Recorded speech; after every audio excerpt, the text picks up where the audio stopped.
गुरुकुल शिक्षा से ही नैतिक समाज संभव। आचार्य प्रशांत सिलचर असम विश्वविद्यालय के संस्कृत विभाग में आयोजित विशेष कार्यक्रम में गुरुकुल सिलचर के प्रमुख आचार्य प्रशांत चक्रवर्ती ने कहा कि आधुनिक अराजकता का मुख्य कारण शिक्षा में नैतिकता की कमी है। उन्होंने गुरुकुल पद्धति को ही नैतिकता, अनुशासन और मानवीय मूल्यों का आधार बताया। आचार्य ने भारतीय और यहूदी सभ्यता की सांस्कृतिक समृद्धि का उदाहरण देते हुए कहा कि गुरुकुल प्रणाली ही समाज को स्थायित्व दे सकती है। कार्यक्रम में अशोक सेन, अजित कुमार समेत कई विशिष्ट जन मौजूद रहे।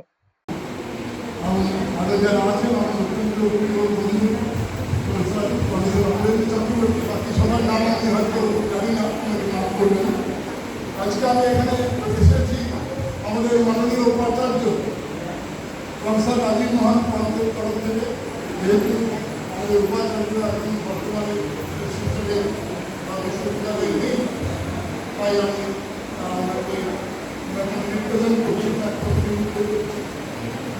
सबाई के गुरु पूर्णिमा दिवस उपलक्षे आंतरिक সম্বর্ধনা অভিনন্দন জানাচ্ছি এবং যারা এসেছেন বিশেষ করে প্রফেসর সুখময় ভট্টাচার্য, তিনি আছেন একজন বিশেষ অতিথি, যার স্মৃতি উদ্দেশ্যেও অনেকটা আমরা এখানে জমায়েত হয়েছি।